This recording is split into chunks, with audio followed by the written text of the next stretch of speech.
नमस्कार। आज हम डिस्कस करेंगे इंपॉर्टेंट करंट अफेयर के क्वेश्चन, साथ में नेशनल इंटरनेशनल अफेयर के क्वेश्चन भी जो है वो कवर किए जाएंगे। हर एक question exam point of view से इंपॉर्टेंट है और डेफिनेटली आने वाले एग्जाम्स में, चाहे वो पेपर 1 का एग्जाम है, चाहे वो हाई कोर्ट का एग्जाम है, या फिर आप किसी और एग्जाम जैसे कि Himachal Pradesh public service commission के अपकमिंग एग्जाम है, राज्य चयन आयोग के अपकमिंग एग्जाम है, चाहे वो TGT का हो गया, JVT का हो गया, सब इंस्पेक्टर का हो गया, जूनियर ऑफिस असिस्टेंट का हो गया, कांस्टेबल का भी हो गया, जहाँ पर भी ये current affair national international affair पूछा जाएगा, डेफिनेटली आपको वहाँ पर हेल्प मिलेगी। अभी हम क्वेश्चन नंबर 1 से डिस्कशन को स्टार्ट करते हैं। बोलते हैं recently who has been appointed as new chairman of Security Exchange Board of India. इसको सेबी भी जो है वो बोलते हैं। सेबी बोलते हैं कि security Exchange Board of India के जो नए अध्यक्ष के रूप में नियुक्त किया गया है वो किसको किया गया है। तो अभी जो है वो security Exchange Board of India के जो नए अध्यक्ष बनाए गए हैं वो तुहिन कांत पांडे को जो है वो बनाया गया है। तुहिन कांत पांडे, ऑप्शन डी जो है वो सही आंसर हो जाएगा। अच्छा, इनको बनाया गया है। अब बोलते हैं कि ये कौन से नंबर के चेयरमैन बने हैं, ये भी तो क्वेश्चन पूछा जा सकता है कि ये कौन से नंबर के चेयरमैन बने हैं। तो ये जो है वो 11th नंबर के, यानी कि 11वें नंबर के चेयरमैन जो है ये बने हैं। अब 11 नंबर के चेयरमैन जो है ये बने हैं, 11वें नंबर के चेयरमैन बने हैं। यहाँ पर और भी क्वेश्चन बन सकता है कि ये जो security Exchange Board of India है, इसकी स्थापना जो था वो कब की गई थी। देखो, इसकी स्थापना कब की गई थी, 1992 में जो था वो इसकी स्थापना जो था वो की गई थी। 1992 में इसकी स्थापना की गई थी और इसके जो पहले चेयरमैन हुआ करते थे वो डॉक्टर S.A. देव जो था वो हुआ करते थे। 1992 में इसको एक स्टैच्यूरी बॉडी के रूप में जो था वो बनाया गया था। और कई बार तो इसकी फुल फॉर्म पूछ ली जाती है। ये जो security Exchange Board of India है, इसका हेडक्वार्टर कहाँ पर स्थित है। इसका हेडक्वार्टर जो है वो मुंबई में जो है वो स्थित है। इसकी जो चेयरमैन थी, इससे जो अभी बने हैं ना तुहिन कांत पांडे, इनसे पहले जो चेयरमैन थी वो माधवीपुरी बंच थी। ये जो था वो इसकी चेयरमैन थी और माधवीपुरी बंच चेयरमैन, इनका कार्यकाल खत्म हुआ, नए चेयरमैन बने और इनके ऊपर जो है वो कुछ FIR भी की गई है कि शेयर्स में कुछ शायद गड़बड़ी की गई होगी, कुछ इस तरह से। अगर हम बात करते हैं यहाँ पर security Exchange Board of India को लेकर ही फिर से, क्योंकि इसके एस्टेब्लिशमेंट को लेकर आपको थोड़ा सा डाउट हो सकता है। तो देखो, पहले तो इसकी स्थापना 1988 में कर दी गई थी, परंतु जब 1988 में ये बनाई गई थी तब ये नॉन स्टैच्यूरी बॉडी के रूप में बनाई गई थी। फिर इसको एक स्टैच्यूरी बॉडी के रूप में बनाया गया और इसको 1992 में एक स्टैच्यूरी स्टेटस जो था वो दिया गया, स्टैच्यूरी बॉडी के रूप में जो था वो बनाया गया। तो ये भी एक कंफ्यूजिंग हो सकता है कि इसको जो है वो कब स्टैच्यूरी बॉडी बनाया गया, कब ये बनी थी ओरिजिनली। तो 1988 में बन गई थी, परंतु उस टाइम एक नॉन स्टैच्यूरी बॉडी के रूप में बनी थी। स्टैच्यूरी बॉडी के रूप में ये 1992 में जो था वो बनी। यहाँ पर संजय मल्होत्रा भी जो है वो दिया गया है। संजय मल्होत्रा का नाम हमने कहाँ पर पढ़ा है, अगर संजय मल्होत्रा का नाम आपको याद हो तो इनका नाम जो है वो पढ़ा गया है हमने कि ये जो है वो रिजर्व बैंक ऑफ इंडिया के जो है वो गवर्नर जो है वो बने हैं। रिजर्व बैंक ऑफ इंडिया के गवर्नर बने हैं। यहाँ पर वी नारायणन का नाम दिया गया है। तो वी नारायणन जो है वो इसरो के चेयरमैन जो है वो बने हैं। तो ये तीनों के तीनों ऑप्शंस भी क्लियर आपके हो गए। अगला क्वेश्चन देखिए, बोलते हैं क्या, बोलते हैं which of the following is correct statement about Oscar award 2025। तो ऑस्कर अवार्ड 2025 अभी दिए गए, बोलते हैं कौन सा कथन जो है वो सही है। बोलते हैं Adrien Brody wins the best actor for film Brutalist. तो बोलते हैं कि ये जो एड्रियन ब्रांडी हैं, इनको फिल्म ब्रूटलिस्ट के लिए सर्वश्रेष्ठ अभिनेता का पुरस्कार दिया गया। आगे बोलते हैं कि ये जो मिकी मैडसिन है, इनको जो है वो बेस्ट एक्ट्रेस का अवार्ड दिया गया फिल्म एनोरा के लिए। तो हम बात करेंगे आज ऑस्कर अवार्ड्स जो 2025 में दिए गए। ये पहली स्टेटमेंट कि एड्रियन ब्रांडी को जो है ये अवार्ड दिया गया ब्रूटलिस्ट फिल्म के लिए, ये सही बात है। बेस्ट एक्टर का अवार्ड इनको दिया गया है। और मिकी मैडसिन जो है, इनको भी फिल्म एनोरा के लिए सर्वश्रेष्ठ अभिनेत्री का अवार्ड जो है वो दिया गया, ये भी सही है। तो करेक्ट ऑप्शन कौन सी है, both 1 and 2 are correct. Option C जो है वो सही आंसर हो जाएगा। परंतु यहाँ से कुछ और भी जो है वो कॉन्सेप्ट क्लियर होने चाहिए आपके इस ऑस्कर अवार्ड के बारे में। ये जो ऑस्कर अवार्ड था ये 97th नंबर का एकेडमी अवार्ड भी इसको बोलते हैं, तो इस तरह से था ये। इसमें जो है वो DNEG कर जो है वो एक विजुअल इफेक्ट है, इसको 8th ऑस्कर अवार्ड दिया गया है बेस्ट विजुअल इफेक्ट की कैटेगरी में। Best visual effect for dune के लिए इनको दिया गया है। इस तरह से इसको याद रखना। बेस्ट स्पोर्टिंग अवार्ड का जो प्राइज मिला है, स्पोर्टिंग एक्टर का प्राइज, बेस्ट स्पोर्टिंग एक्टर का प्राइज जो है वो किरण कल्किन को दिया गया। और रियल पेन कर जो है एक फिल्म है जिसके लिए इनको दिया गया है। बेस्ट स्पोर्टिंग एक्टर की अगर हम बात, एक्ट्रेस की अगर हम बात करें, एक्टर की तो हमने कर ली, एक्ट्रेस की अगर हम बात करें तो वो जोई सल्डाना को जो है वो दिया गया है। जोई सल्डाना को दिया गया है। इनकी जो फिल्म है एमिलिया पेरेज, इसके लिए जो है वो इनको दिया गया है। बेस्ट डायरेक्टर की अगर हम बात करते हैं कि बेस्ट डायरेक्टर का अवार्ड किसको मिला है, तो वो जो है वो सीन बेकर को मिला है, एनोरा फिल्म के लिए मिला है। बेस्ट इंटरनेशनल फीचर फिल्म जो है वो आई एम स्टिल हेयर है, एक ब्राजीलियन फिल्म, इसको जो है वो मिला है। अगर हम बात करते हैं बेस्ट एनिमेटेड शॉर्ट फिल्म में, तो शॉर्ट फिल्म में जो है वो इन दी शैडो ऑफ साइप्रेस कर एक शॉर्ट फिल्म है एनिमेटेड, इसको दिया गया है। बेस्ट एनिमेटेड फीचर फिल्म है जो है वो फ्लो फिल्म है एक, जिसको ये दिया गया है। तो इस तरह से ये ऑस्कर अवार्ड की आपने पूरी लिस्ट जो है वो ध्यान रखनी है। पूरी क्या इससे भी लंबी है वैसे तो बहुत ज़्यादा, परंतु जो मुझे इंपॉर्टेंट लगा वो मैंने यहाँ पर जो है वो पॉइंट आउट किया है। 2025 की ये लिस्ट है। 2025 में अभी 97 नंबर के जो एकेडमी अवार्ड थे उसमें जो है ये दिए गए 97 नंबर के ऑस्कर अवार्ड भी इनको बोल सकते हैं आप। अगला क्वेश्चन हम देखते हैं क्या बोलते हैं। बोलते हैं 3R initiative recently in a news 3R stand for. तो एक 3R इनिशिएटिव है, ये भी चर्चा में था। बोलते हैं 3R किसके लिए स्टैंड करता है। 3R मतलब 3R है, इस तरह से इसको 3R बोल दिया गया। अब ये 3R किसके लिए स्टैंड करते हैं। एक R जो है वो रिड्यूस को स्टैंड करता है, एक जो है वो रीयूज़ को जो है वो स्टैंड करता है, और एक जो है वो रिसाइकल को जो है वो स्टैंड करता है। रिड्यूस, रीयूज़ और रिसाइकल, ये ऑप्शन सी जो है वो सही आंसर हो जाएगा। अब ये मिलते जुलते हैं सारे के सारे ही, तो कहीं ना कहीं पर कन्फ्यूजन हो सकता है। तो एग्जैक्टली रिड्यूस, रीयूज़ और रिसाइकल ध्यान रखना। क्यों ये चर्चा में आया वो भी बात करते हैं। इंडिया ने जो है वो अभी जयपुर में जो है 12th regional 3R and circular economy forum जो है वो उसको जो है वो होस्ट किया। तो इंडिया ने इसको होस्ट किया जो 12th नंबर की 3R और सर्कुलर इकोनॉमी फोरम थी।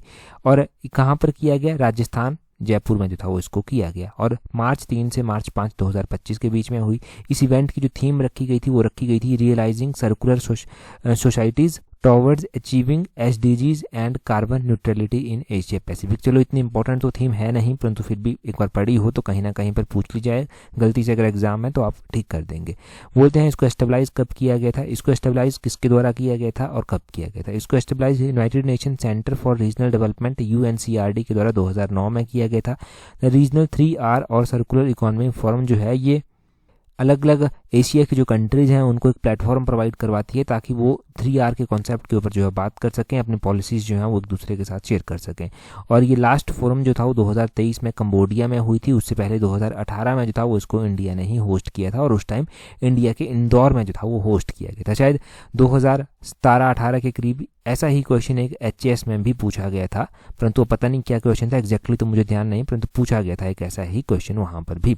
अगला क्वेश्चन देखते हैं हमारे पास क्या बोलते हैं। अगले क्वेश्चन में बोलते हैं punch mission a first of its kind solar mission to study the solar atmosphere is an initiative of which space organisation. तो बोलते हैं कि पंच मिशन जो है वो एक अपनी तरह का सोलर मिशन है जिसको सोलर के सन के एटमॉस्फेयर पर स्टडी करने के लिए भेजा जाएगा। बोलते हैं ये किसका इनिशिएटिव है। तो बोलते हैं कि ये इनिशिएटिव जो है वो किसका है। ये इनिशिएटिव जो है वो नासा का इनिशिएटिव है। ऑप्शन ए जो है वो सही आंसर हो जाएगा, नासा का इनिशिएटिव है। अगर हम बात करें यहाँ पर पंच मिशन के बारे में, तो पंच मिशन के बारे में आपने इतना ध्यान रखना है, परंतु यहाँ पर इंडिया का भी एक मिशन है जो सूरज के ऊपर भेजा जा चुका है। उसको जो है वो आदित्य L1 कर जो था वो नाम दिया गया था। आदित्य L1 कर मिशन जो है वो उसकी लॉन्चिंग डेट क्या थी उसके बारे में हम थोड़ा सा जो है वो जान लेते हैं। आदित्य L1 के बारे में क्योंकि एग्जाम में क्वेश्चन पूछा जा सकता है। आदित्य L1 भी जो था वो सूरज के ऊपर ही भेजा गया था ताकि जो सन का एटमॉस्फेयर है उसको स्टडी किया जा सके, और अपना इसरो जो है वो उसके द्वारा ही इसको भेजा गया था। इसकी जो लॉन्चिंग डेट थी आदित्य L1 की वो क्या थी। आदित्य L1 मैं यहाँ पर लिखता हूँ। आदित्य L1 की जो लॉन्चिंग डेट थी वो 2 सितंबर थी।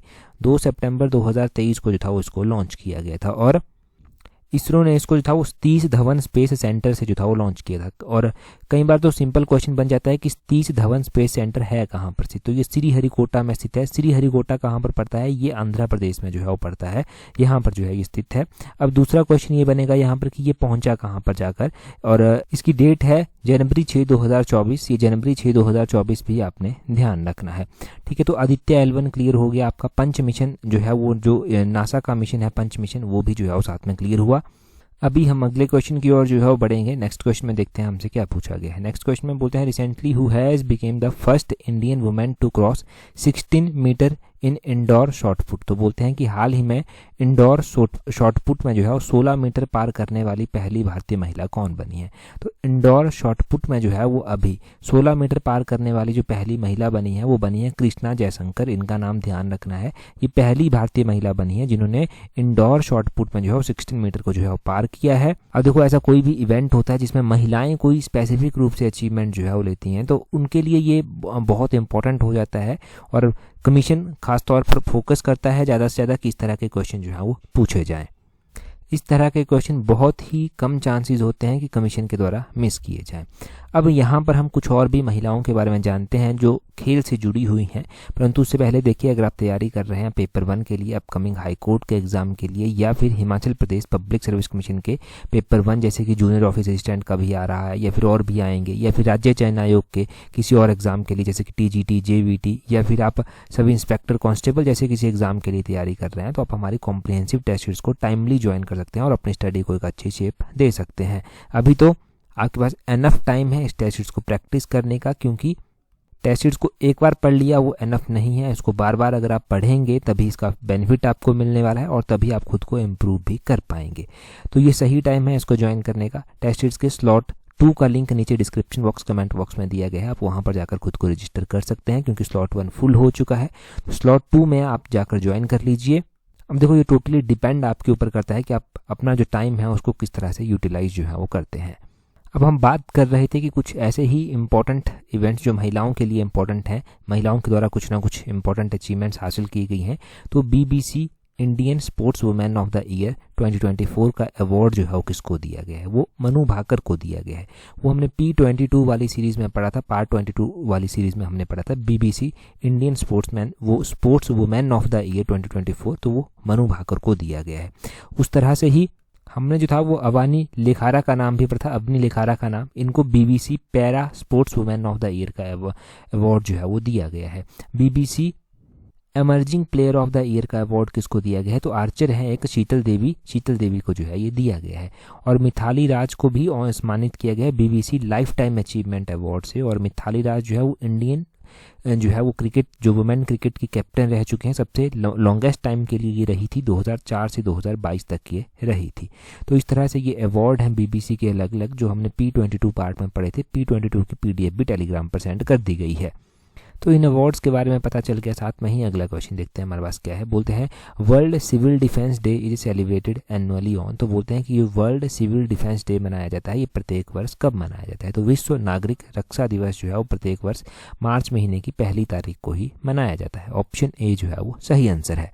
2025 में इसकी जो थीम रखी गई थी वो भी इंपॉर्टेंट है, civil defence guarantee of security for population. ये इसकी थीम रखी गई थी, यहाँ पर मैं लिख ही देता हूँ चाहे। तो ये है theme, civil defence guarantee of security for the population. अब अभी ये मार्च महीने का पहला ही डे है। आपके नोट्स जो इंपॉर्टेंट डेज के हैं उसमें मार्च महीने का ये पहला डे जो है वो नोट कर लीजिए। अब से जो भी इंपॉर्टेंट डे, चाहे मैं टेलीग्राम पर पोस्ट करूंगा चाहे मैं यहाँ पर बताऊंगा, वो आपके उस एक पेज पर जो है वो होने चाहिए, ताकि आप उस एक पेज से जो है वो उनको रिवाइज कर सकें। अब अगला क्वेश्चन देखते हैं। अगला क्वेश्चन भी इंपॉर्टेंट डेज से ही मिलता जुलता है। बोलते हैं चूज द करेक्ट ऑप्शन। यहाँ पर बोलते हैं world wild life day is observed on March 2 की जो वर्ल्ड वाइल्ड लाइफ डे मनाया जाता है, विश्व वन्य जीव दिवस मनाया जाता है, ये 2 मार्च को जो है वो मनाया जाता है। आगे बोलते हैं wild life conservation finance investing in people and planet is a theme of world wild life day 2025 की 2025 में ये जो वन्य जीव संरक्षण दिवस मनाया गया, इसकी थीम थी wild life conservation finance investing in people and planet, ये इसकी थीम थी। हम बात करते हैं वर्ल्ड वाइल्ड लाइफ डे की। तो ये चर्चा में भी आया। क्यों चर्चा में आया? क्योंकि प्रधानमंत्री नरेंद्र मोदी के द्वारा जो था वो इस अवसर पर जो था वो 7वीं जो राष्ट्रीय वन्यजीव बोर्ड की बैठक थी उसकी अध्यक्षता जो था वो की गुजरात के जूनागढ़ में वो की गई। वो कॉन्सेप्ट अलग से है, परंतु यहाँ पर देखिए हम बात सबसे पहले वर्ल्ड वाइल्ड लाइफ डे की करते हैं। क्या ये मार्च महीने की 2 तारीख को मनाया जाता है? नहीं, 2 तारीख को ये नहीं मनाया जाता, ये मार्च महीने की 3 तारीख को जो है वो मनाया जाता है। तो पहली स्टेटमेंट हमारे पास गलत हो गई, क्योंकि ये मार्च महीने की 2 तारीख को नहीं 3 तारीख को जो है वो मनाया जाता है। उससे आगे बोलते हैं wild life conservation finance investing in people and planet इसकी थीम थी। तो ये सही बात है कि ये जो इसकी थीम है ये वन्यजीव संरक्षण दिवस की थीम जो है यही थीम दी गई है, wild life conservation finance investing in people and planet. दूसरी ऑप्शन सही है, पहली ऑप्शन गलत है। ओनली 2 इज करेक्ट हमारे पास हो जाएगा। यहाँ पर वही लिखा गया है कि वर्ल्ड वाइल्ड लाइफ डे जो है वो मार्च महीने की 3 तारीख को जो है वो मनाया जाता है। तो ये 3 तारीख वाला इंपॉर्टेंट डे आपने ध्यान रखना है। अब मार्च 1 का भी इंपॉर्टेंट डे आपने पढ़ लिया, मार्च 3 का भी जो है वो पढ़ लिया। जो भी इंपॉर्टेंट डे आगे बनते जाएंगे वो आपको नोट करते रहना है साथ साथ में। अभी हम अगला क्वेश्चन देखेंगे, वो भी यहाँ से ही जो है वो जुड़ेगा साथ में। बोलते हैं arrange the following national park from west to east. तो पब्लिक सर्विस कमीशन का ये फेवरेट क्वेश्चन है, खासकर जब आप NT या चेस जैसे एग्जाम की तैयारी कर रहे हो तो वो मैप पर जो है वो पूछता है कि west to east, north to south जो है उसको अरेंज कीजिए। तो अब आपको लोकेशन पता होनी चाहिए। यहाँ पर गिर नेशनल पार्क दिया गया है, Betla wild life sanctuary national park दिया गया है, शिवपुरी नेशनल पार्क दिया गया है और जलधापरा नेशनल पार्क जो है वो दिया गया है। अब जो प्रधानमंत्री नरेंद्र मोदी के ऊपर हम बात कर रहे थे, तो प्रधानमंत्री नरेंद्र मोदी जी के द्वारा जो था वो गुजरात के गिर के जंगलों में जो है वो जो लायन सफारी वहाँ पर होती है उसका आनंद लिया गया। उसको जो है उसके फ़ोटो भी शेयर किए गए थे उनके द्वारा। तब वो गिर के फॉरेस्ट या फिर गिर नेशनल पार्क जो था वो चर्चा में आया। ये गिर नेशनल पार्क आखिर है कहाँ पर? ये जो गिर नेशनल पार्क जो है मैप भी हम देखेंगे ये कहाँ पर है। ये गुजरात में जो है वो स्थित है। और उसके बाद हमारे पास बेतला नेशनल पार्क दिया गया है। तो ये बेतला नेशनल पार्क जो है वो झारखंड में जो है वो आता है। झारखंड आपने ध्यान रखना है। यहाँ पर शिवपुरी नेशनल पार्क भी जो है वो दिया गया है। तो शिवपुरी नेशनल पार्क जो है मध्य प्रदेश में जो है वो आता है। और यहाँ पर जलधापरा नेशनल पार्क भी जो है वो दिया गया है। ये कहाँ पर आता है? ये वेस्ट बंगाल में जो है वो आता है। अब इसको हम अरेंज भी करेंगे। किस तरह से करेंगे? वेस्ट टू ईस्ट जो है वो इसको अरेंज करेंगे कि कहाँ पर किसकी लोकेशन जो है वो किस तरह से कौन से स्टेट में आती है। यहाँ पर देखिए, यहाँ पर सबसे पहले जो गिर दिया गया था वो कहाँ पर आता है? वो गुजरात में जो है वो आता है। तो गिर यहाँ पर आ गया।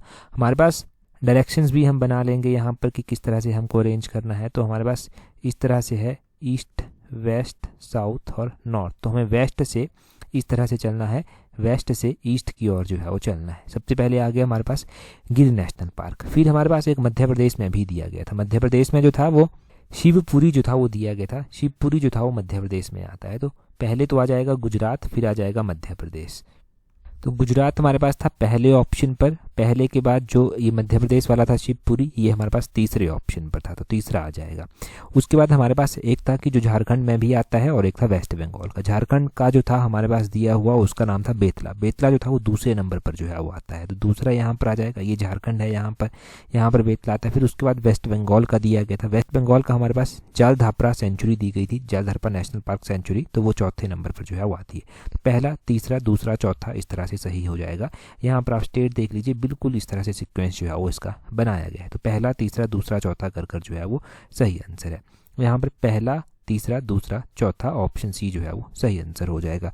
अगर हम इसी तरह जो है वो बात करते हैं कि हमारे पास ऐसे कौन से नेशनल पार्क हैं, कौन सी सेंचुरीज हैं जो इंपॉर्टेंट है, एग्जाम में पूछी जाती हैं। तो एक तो गिर हो गया, ये जो है वो गुजरात में स्थित है। एक जो है हमारे पास जलधापरा आता है, ये तो HS में भी पूछा गया है बहुत बार। वेस्ट बंगाल में जो है वो आता है।